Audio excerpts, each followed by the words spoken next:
Hello दोस्तों, आप सभी का स्वागत है किमोनो मिची राइज अप के एक और ब्रांड न्यू एपिसोड में। और इस वाले एपिसोड को बहुत ही ध्यान से देखना क्योंकि इसमें कुछ छुपे हुए तथ्य हैं, तो वो तुम लोग अच्छी तरीके से देखना। तो एपिसोड की शुरुआत पास्ट से होती है, जहां पर जो हमारा गेंजो रहता है वो अपने सबसे बढ़िया और सबसे अच्छे अपोनेंट से लड़ने वाला था। इसका नाम माओ रहता है। ये ट्रेनिंग बहुत अच्छी करता है, लेकिन बार बार होता है ना कि एक बंदे से हार जाना, भले ही आप हजारों बंदे से क्यों ना जीत जाते हो, लेकिन एक ऐसा रहता है जिससे आप हार जाते हैं। तो ये वही वर्ल्ड चैंपियनशिप वाली दिन दिन का है। तो उस दिन ये बहुत ही ज्यादा एक्साइटेड रहता है एनिमल मास्क यानी हमारे गेंजो से लड़ने के लिए। और इनके बीच में लड़ाई भी काफी तगड़ी चल रही होती है, लेकिन आपको तो पता ही है अचानक से बीच हवा में गेंजो गायब हो चुका रहता है। लेकिन ये इतना ज्यादा ऑब्सेस्ड हो गया था उससे कि कह रहा होता है कि तुम कहाँ छुपे हो, जल्दी से बाहर निकलो। अब यहाँ पर गेंजो का मैनेजर जो रहता है वो भी कह रहा होता है कितनी दुख की बात है। खैर मुझे क्या, वुमेन प्रो रेसलिंग का तो मैं मैनेजर बन चुका हूँ, मैं तो चला महिलाओं के पास। और इधर ये इतना ज्यादा ऑब्सेस्ड था, इतना ज्यादा दुखी हो चुका था क्योंकि ये गेंजो के साथ लड़ाई नहीं कर पाया था। यहाँ तक कि आंख से आंसू भी निकल जाते हैं, जो कि ब्रेकअप के बाद भी नहीं निकलता है। और जिसे भी ये देख रहा था ये सबको गेंजो ही समझ रहा था, यानी एनिमल मास्क। और इधर ये मजे कर रहा होता है।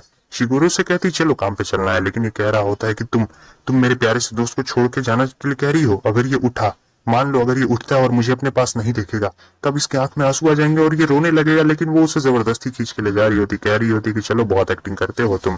और इधर जो हमारा पपी रहता है अब वो घर में अकेले रहता है, और ये दोनों की नजर हमारे पपी के ऊपर पड़ती है क्योंकि ये दोनों गेंजो को सबक सिखाना चाहते थे, इसलिए ये लोग पपी को नुकसान पहुंचाएंगे। साथ ही साथ इनके पास एक परफेक्ट प्लान है, और वो परफेक्ट प्लान वही चारा देने वाला है कि ऐसे चारा देके उसे बुलाएंगे, उसके बाद पपी को फंसा डालेंगे।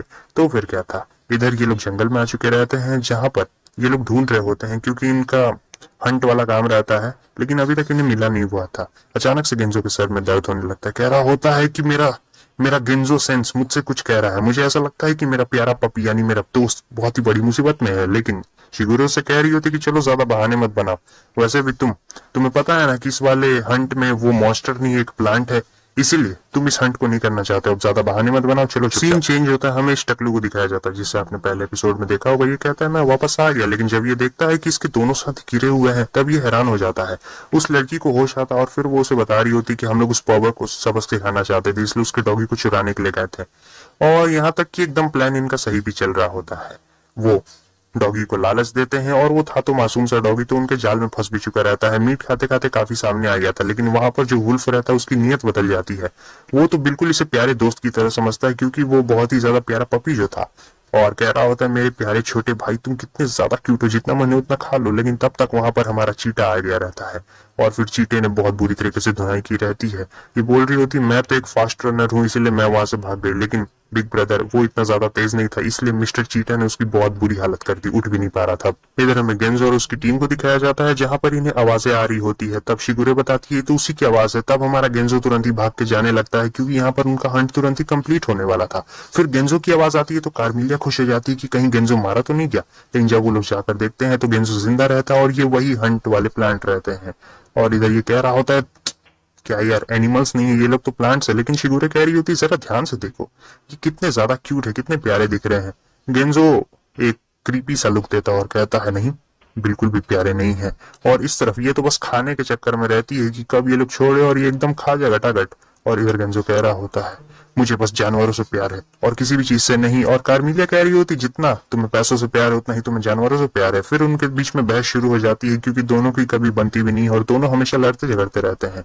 और यहाँ पर उन्हें अचानक से अपने हंट का आवाज आना बंद हो गया रहता है। तो इधर हमें लिंडा को दिखाया जाता है जिसने अकेले ही सारे के सारे पौधों को खा लिया था। और जब गेंजो वापस आता है तब मिस्टर चीटा से उसे पता चलता है कि किडनैपर्स आए थे जिन्होंने मिस्टर डॉगी को चुराने की कोशिश की, यानी हमारे पपी को। गेंजो पूछ रहा होता है क्या तुमने उनका चेहरा देखा। उसके बाद जो चीटा रहता है वो उन लोग को ड्राइंग बना के दिखा देता है जो कि एकदम परफेक्टली ड्राइंग बना हुआ रहता है। इधर हमें वुल्फ को दिखाया जाता है जो कह रहा होता है कि आज के बाद मैं कभी भी उसे चुराने के लिए नहीं जाऊंगा, लेकिन अब बहुत देर हो चुकी थी। गेंजो काफी गुस्से में रहता है और कहता है तुम में से कोई भी नहीं बचने वाला है, मेरे पार्टनर को चुराते हो। और इधर ये टकलू कह रहा होता है अरे नहीं, हमने अपना सबक सीख लिया, अब ये सब करने की जरूरत नहीं है। लेकिन जाता है गेंजो और उस वुल्फ के चेहरे पर देता है एक जोरदार पंच, और इतना तेज पंच रहता है कि घर से बाहर निकल जाता है, सीधे स्ट्रीट्स पे चला जाता है। सभी लोग देखने लगते हैं। और इधर जो गेंजो रहता है वो अपना मूव कर रहा होता है, बहुत लंबे समय बाद ये अपना रेसलिंग मूव कर रहा होता है, और इतना जोर से घुमा के फेंकता है कि वहां पर एक भूसा से भरा हुआ रहता है, सीधे उसी में जाए घुस जाता है। इधर गेंजो भी सोच रहा होता है काफी लंबे वक्त के बाद